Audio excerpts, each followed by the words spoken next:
In the summer of 1991, I just finished my freshman year at Navarro College as a manager, and I worked 12 camps that summer. And the first camp I worked was at SMU. And the first camp coach I met at SMU, his name was Kyle Smith. And so I've known Coach since I was 18. What he's done is phenomenal. I think he's one of the top 20 coaches in the country. Have started to study their team. They have a top 70 offense, a top 30 defense. They're ranked ahead of us in nearly every category. 12 on their team broke Klay Thompson's three-point record at Washington State. 2 on their team has shot 100 more threes than Q, who is second on our team in three-point field goal attempts. 12 has shot 100 more threes than 4, who is first on our team. And then they're top 30 in the country in offensive rebounding percentage. Distinct offense, incredibly effective defense. They've won 8 out of their last 10. 2 of their games in the NIT have been on the road at SMU and at BYU. We're not completely through studying them, but we're traveling tomorrow, which is why we're doing this. So we just gave our guys kind of an appetizer of what they are and how they go about their work, and incredibly impressed with the job that Kyle's doing. I know you like to talk about first reps. If I'm not mistaken, going to New York for the NIT semifinals, first rep for you. What is that if anything, a fun check mark on the, Sure. the career path? Obviously, I think all coaches and players would say they want to play in the other tournament. But if you're going to play in this tournament, then be the best you can. Have played in the Garden multiple times. The Big East tournament used to be in the Garden, not the Big East of today, but the last version of the Big East. And it was a lot of fun. And then at times during our time there, we would play St. John's at the Garden, and then have played in neutral site tournaments there in the past. We played Washington when Lorenzo Romar was there. Jake Crowder hit a shot in the corner to beat him at the buzzer. That game, Chris O'Toole from Houston tore his ACL. And then several years later, I think when we were at Virginia Tech, we played Washington again in the Y2K Classic when Mike Hopkins was the coach. We played St. Louis the first night and lost, and then beat Washington the next night. There is something about playing in the world's most famous arena, and we hope that we can play there twice this upcoming week. Yeah. When you like to talk about Hassan being the head coach a lot, and there's plenty of pictures of him with the clipboard there in the huddle. How did that start? What do you expect from him in those moments, and what made him the person to be able to be in those moments? Yeah, I think Four was a good hire as an assistant coach too, in looking at it. Haas is obviously in his second year in college. Four's in his first. Both of those guys, but particularly Haas, I think they'll end up being coaches when they're old. I think they'll be able to play for a long time. But they have a unique way of understanding what we want to accomplish. They're obviously also participating in that. But their ability to communicate it in a mature and succinct way. I've had a lot of guys, Beatty's one of them, Jamie McNeely was one of them, have had a lot of guys on our staff that were players turned coaches, but have never had guys throughout my career that this early in their playing career took on that unofficial role. And, the picture you're talking about with Haas was at Ole Miss. Ole Miss used all 4 timeouts in the first half. That had never happened in any game I coached. And it just organically happened. Haas was talking to him before I got there, and I was just like, here, sit in the chair. And then we were playing so well, the next time out, sit down again. And then when he was playing, you can still keep sitting there. But those pitchers initially, the first pitchers, were when he wasn't in the game. And then some of those pitchers later in the game from that scene, he was in the game. They're not scared to say it. They know how to say it. And there is a distinct impact when they say it. How has this year challenged you as a coach? Do all the ups and downs? Tuesday will be the 39th game. I think that's a portion of it. That's a long season. We always start work the day after Labor Day. So September, October, November, December, January, February, March, we're closing in on 7 months. I think the best summary I could have on that was we were one of the youngest teams in the country, and then we were even younger in minutes played together. We played a completely new defense, a completely new offense, and you're teaching guys who don't know anything, whether it's Q or whether it's Henry. They're both hearing it for the first time. And so every day has been a first as a team. And so I think what I've tried to do is be effective in how we use our time and be efficient in our word usage, because that's a lot to try to incorporate when everybody is brand new. I've learned a lot. But it has been a challenge to make sure that where we're spending our time and how we're using our words, that everybody is on the same page each day. You guys have been used to playing at home and had this great crowd behind you these past few games. How much of a factor is going to be playing at Madison Square Garden, where most of these guys have probably never set foot? Yeah, nobody's played at the Garden as a player. But it's also the longest period of time since the season started that we've been at home. And so we're very thankful for what has transpired since we've been at home, the support, the new fans, the old fans, the students. I think it started on spring break, and then we were able to conclude once spring break was over. So all of that has been fun. But in the right way, I think our guys want to go to the Garden. Not that they're not thankful for what's happened, but it's like, yeah, let's see what it is, and we're ready to leave.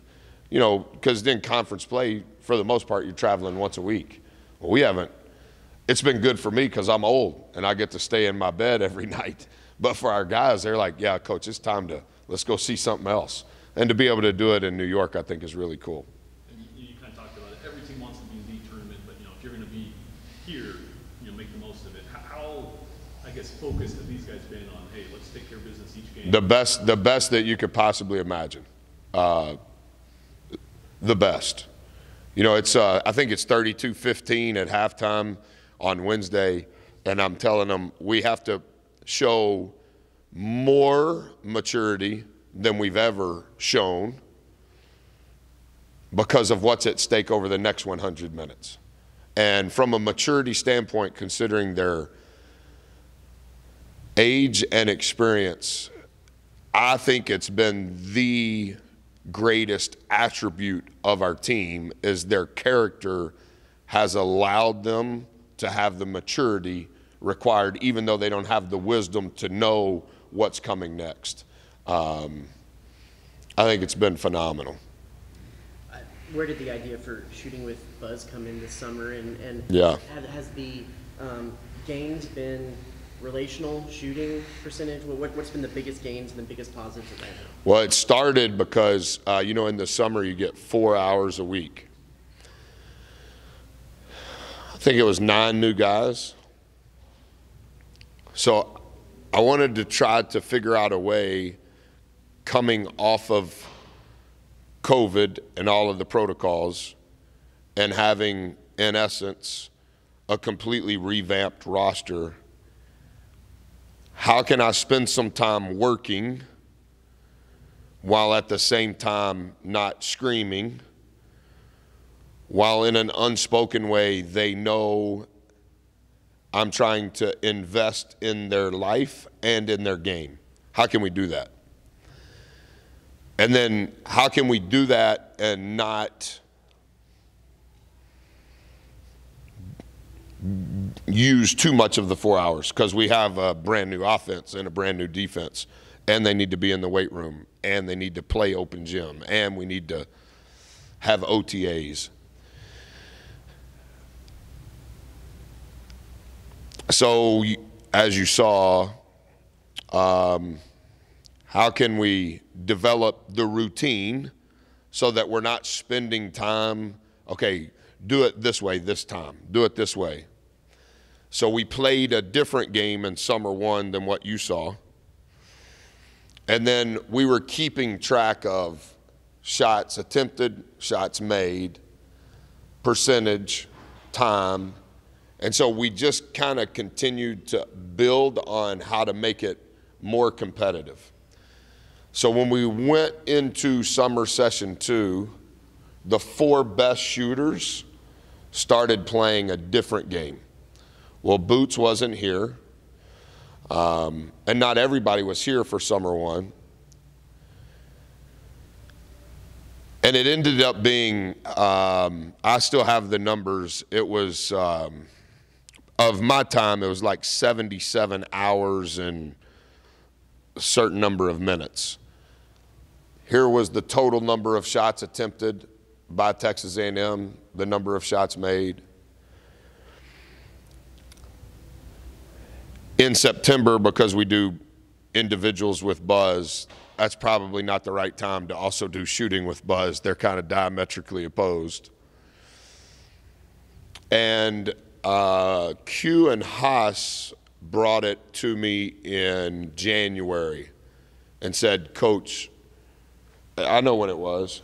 I think we started, when we went 15-2 and 4-0, at that moment in time, we were first in the league in three-point field goal percentage. And then somewhere in that stretch of the 8-game losing streak, we went from first to last. And they said, Coach, we need to bring back shooting with Buzz. And I was like, okay, well, I'll do it whenever you want. So I would do it with whoever wanted to do it. And then as we began to start making some shots, this is probably early February, they were like, Coach, you need to make us do it. And I was like, okay, well, I'll make you do it. So, you know, there's a certain number of hours you can work every week. It's 20 during the season. So I went to our guys and I was like, our staff, hey, the kids want to go back to shooting with Buzz. Well, that ends up being, as you saw yesterday, when you add all of the theatrics, the music, the whiteboard, we need somebody keeping it, we need somebody rebounding it, I'm passing it, and then, you know, now I got to talk to them about rebounding. We've added that, so I can't start it, so you start it, let me do this. So I think we started this back about Valentine's Day. And if you were to ask our players, they would just say, yeah, it's just part of what we do. It's part of our rhythm. It's part of our routine. But those kids that know that it's really helped them, they're the ones that have kind of pushed to keep it a part of what we're doing. And I think the premise, Coach Lair gave me the idea of the routine. Like, you can do this shot and then that shot. And then it just kind of just kept morphing. And, you know, Jelani was a big part of it. And then I started saying in the summer, hey, let's do it. This is home, so let's do a road shooting with Buzz. So they went and bought that speaker, and we went over to the rec center. And then we went over to whatever this building is right over here. So we would do 2 days at home shooting, 2 days on the road shooting, and then we would keep the records. And then, you know, like it just kind of just kept turning into something. And we just kept finding ways to keep keep it creative while at the same time, I'm not going to scream, I'm not going to holler. And, you know, some of those guys that were playing the summer 2 game, that's a distinctly different game, and they were losing. And so, like, they would run out of time. Hey, you didn't make it. Because you have to go back. If you lose at a spot, you got to go back a spot. Well, if you keep losing, you go back to where you started. And now all of a sudden they're pissed. You know what I mean? And I'm like, no, I don't want you to get mad, but yet you're going to shoot a high volume of shots in a short amount of time. I think it's been really important and more beneficial than I would have thought. And something to the fact that their D1 basketball coach is just sitting there rebounding balls for them. I mean, I think there is something, and Rock is the one that always says that, like, they want to do it because you're the head coach. And they want to do it because they're the only person in the gym and you're the only coach in the gym. And they want to do it because we're playing Commodore's Pandora and they think that's kind of funny. And now they all sing the songs with you. And they see you kind of knowing the song and dancing, and like it's just turned into what it's turned into. And like I send, like Luke, they're even we started basing the time, like the order. 4's always first, because 4's my boy. So 4 goes first. Well, when we got back from Vanderbilt, losing at Vanderbilt, that's when it started. We lost at Vanderbilt on February the 15th. 19th? Yeah, so we got back at midnight, and we're playing on Tuesday. And I said, the women were playing that day, and I said, guys, shooting with Buzz starts at 6 a.m. And we started scheduling the order based on how long I thought it would take that person to win. And so the kids started figuring out, Coach, you don't think I can go faster than so-and-so? Nope, that's why you're scheduled at this time. And they have to shoot with the jersey on that they're going to shoot, that we're going to play in the next game. You have to wear the shoes that you're going to wear in the next game. And they know, I'm not passing you a ball till you got it on. So it's just turned into what it's turned into. What do you think the team, you're always honest with your players, right? And even the underdog in a lot of these games. Sure. 1 seed left in the NIT, Coach. Yep. Mentally, you're the favorite now. Yeah, it'll be interesting. I don't think the line will favor us. I studied the numbers yesterday, told our guys the numbers, and Henry's smart. And he goes, Coach, what's the line going to be? I said, I think it's going to open 1 for them, maybe even 1.5. And he was like, Coach, really? I go, yeah, it may even, we played one game. I know I shouldn't talk about this, but yeah, it is. We played one game, it was even. The line was even. I was like, that. The smart guys don't even want to bet on that one. So I think this one's going to be, it's going to be close to a push too. But mentally, you think they approach this as you're the favorite, or you think they? No, our whole, we don't. No, sir. We don't process anything as the favorite. Like we don't talk like that. We don't act like that. We're the underdog no matter what. Thanks, Coach. All right, thank you, guys.